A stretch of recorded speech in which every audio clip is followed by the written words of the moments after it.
तो चलिए दोस्तों, स्वागत है आप सभी का हमारे इस YouTube channel new SK tuition पर। और अगर आपको यह वैल्यू निकालने में प्रॉब्लम होता है या फिर ये जो जितने भी वैल्यू हैं इसको अगर आप भूल जाते हैं तो आज हम आपको एक ट्रिक देने वाले हैं और इस ट्रिक से आप लोग कभी भी इन एंगल को आराम से निकाल सकते हैं। ठीक है, तो सबसे पहले देखिए वैल्यू जो है किन किन डिग्रियों पे हमें पूछता है, ज़्यादातर देखते हैं। ये 0 डिग्री है, 30 डिग्री है, 45 है, 60 है और 90 है। तो सबसे पहले आप लोग क्या कीजिए कि ये 0 के लिए यहाँ पर मान लीजिए 0 लिख लीजिए, इसको ऊपर में भी लिख सकते हैं, हम इधर अलग से करके आपको दिखाते हैं। ठीक है, और ये 30 के लिए 1 ले लीजिए, लाइन बाय लाइन लिखते जाइए, 2 3। ठीक है, इसके लिए 2 हो गया, इसके लिए 3 हो गया, इसके लिए 4 हो गया। अब क्या कीजिएगा आप लोग, इसके लिए अब सभी के नीचे में बाई 4 कर दीजिए। ठीक है, सबके डिनोमिनेटर में 4 लिख दीजिए। समझ में आ रहा होगा आपको आसानी से एकदम। ये जो है आपका ट्रिक है, इस ट्रिक से आप लोग जितने भी ये सब एंगल है सारा का सारा वैल्यू आराम से आप लोग निकाल सकते हैं और कभी भी भूलेंगे भी नहीं। ठीक है, सबके अपॉन में 4 कर दिए। अब क्या कीजिए, सब में रूट लगा दीजिए। ठीक है, सब में अंदर रूट लगा दीजिएगा। अब यही जो वैल्यू होगा वो आपका निकल कर आ जाएगा। देखिए यहाँ से क्या वैल्यू निकल कर आएगा। अब चलिए हम लोग लिखने शुरू करते हैं। साइन 0 डिग्री का मान जो है 0 आएगा। इसको अगर आप लोग सॉल्व करेंगे तो 0 ही आएगा। ठीक है, अगर ये 1/4 का अंडर रूट है तो इसको खोलेंगे तो क्या आएगा जी, चलिए एक बार हम लिख ही देते हैं। ये 0 आएगा, इसको खोलेंगे तो 1 और ये 4 का रूट क्या आता है जी 2।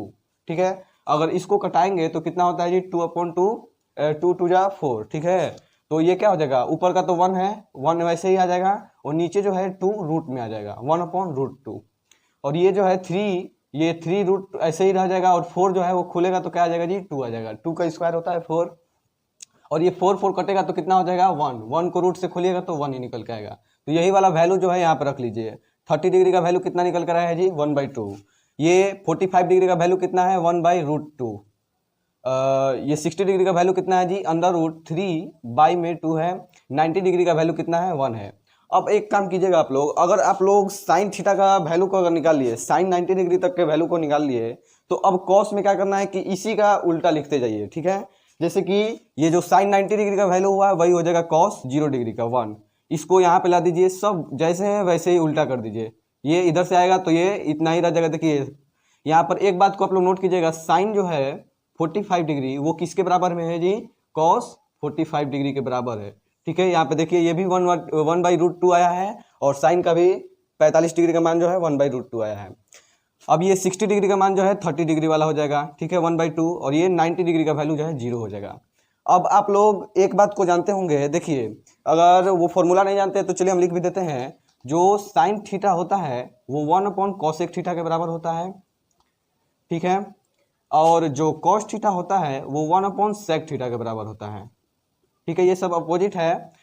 ये जो tan थीटा होता है वो 1/cot थीटा के बराबर होता है। और अगर cot थीटा को भी लिखेंगे तो ये भी 1/tan के बराबर हो जाएगा। sec को लिखेंगे तो वो भी 1/cos के बराबर हो जाएगा। cosec को लिखेंगे तो वो भी 1/sin के बराबर हो जाएगा। और एक जो है फॉर्मूला है, इसको भी आप लोग ध्यान से याद रखिएगा। ये जो tan थीटा है 1/cot थीटा के तो बराबर होता ही है, लेकिन ये sin थीटा/cos थीटा के बराबर भी होता है। बस आपको इतना फॉर्मूला ध्यान देना है, इसी से हम सारा वैल्यू को निकालेंगे। कुछ भी आपको याद कराने वाले हैं नहीं, सारा का सारा एकदम जैसे यहाँ से निकल गया ट्रिक से। अब ये भी आपको बस देख लेना है, साइन का उल्टा होता है 1/cosec, ये tan के बराबर में क्या बताएं sin/cos। ठीक है, तो ये जो साइन का वैल्यू है और cos का वैल्यू है, ध्यान दीजिएगा। अब tan का जो मान हम निकालेंगे ये भी आपको रटने का जरूरत बिल्कुल नहीं है। क्या करना है, जो साइन का वैल्यू है और जो cos का वैल्यू हो उसी को ये sin/cos कर देंगे, बस निकल जाएगा। देखिए कैसे, ये tan थीटा है ये sin θ/cos थीटा करेंगे तो 0 डिग्री का मान 0/1 कितना हो जाता है जी 0 होता है। ठीक है, तो इसी को लिख देते हैं। अब ये देखिए 30 डिग्री का मान निकालेंगे तो 1/2 और √3/2, अगर इसको दोनों को डिवाइड लगाएंगे तो कितना हो जाएगा जी, ये 2 से 2 कट जाएगा और 1/√3 हो जाएगा। ठीक है, ये पूरा का पूरा कट जाएगा। देख रहे हैं दोनों सेम सेम लिखा है, सेम सेम रहता है तो क्या आ जाएगा जी 1 आएगा कट के। ये √3/2 है, 1/2 है, दोनों कटेगा तो कितना आ जाएगा, केवल √3 रह जाएगा। ठीक है, और ये 1/0 करेंगे तो कितना आता है जी इनफाइनाइट। चाहे नॉट डिफाइन भी आप लोग बोल सकते हैं, ND लिख सकते हैं। ठीक है, नॉट डिफाइन। अब देखिएगा ये ऐसे ही हम लोग cot थीटा का मान निकालेंगे। ये cot थीटा किसके बराबर होता है, देखिए यहाँ पे tan थीटा 1/cot के बराबर होता है, तो cot थीटा भी हो जाएगा 1/tan के बराबर। ठीक है, 1/tan के बराबर हो जाएगा। तो ये tan थीटा का वैल्यू कितना है 0 है, तो cot थीटा 1/0 हो जाएगा, यानी कि ये भी क्या हो जाएगा इनफाइनाइट बोलिए या नॉट डिफाइन बोलिए। ये 1/√3 का उल्टा कितना हो जाएगा 3 हो जाएगा। 1 का उल्टा करिएगा तो 1 का 1 ही रहेगा। ठीक है, तो ये 1 रहेगा। ये √3 का उल्टा कीजिएगा 1/√3 हो जाएगा। इनफाइनाइट का उल्टा कीजिएगा तो एक बात आप लोग जानते होंगे, 1/इनफाइनाइट कीजिएगा तो क्या आएगा जी, 0 आएगा, और 1/0 कीजिएगा तो ये आएगा इनफाइनाइट। तो 1/इनफाइनाइट की 0 आ गया, ठीक है। अब ये सेक थीटा किसके बराबर है अभी बताएं। यहाँ पे देखिए सेक थीटा जो है कॉस थीटा का उल्टा हो जाएगा। तो ये जितना भी कॉस का वैल्यू है सबको उल्टा करते जाइए। 1 हो जाएगा, ये 2/√3 हो जाएगा, ये √2 हो जाएगा, ये 2 हो जाएगा, और ये इनफाइनाइट हो जाएगा। अब वैसे ही साइन का उल्टा कीजिएगा तो कॉसेक आ जाएगा। तो 0 का उल्टा कितना हो जाएगा जी, इनफाइनाइट, ठीक है। 1/2 का 2 हो जाएगा, √2 का 1/√2 का 2 हो गया, ये 2/√3 हो गया, और ये 1 का 1 ही रह जाएगा, ठीक है। तो आप लोग जो है जितना भाई ये साइन कॉस का जितना भी एंगल का वैल्यू है वो सब एकदम अच्छे से क्लियर कर लिए होंगे।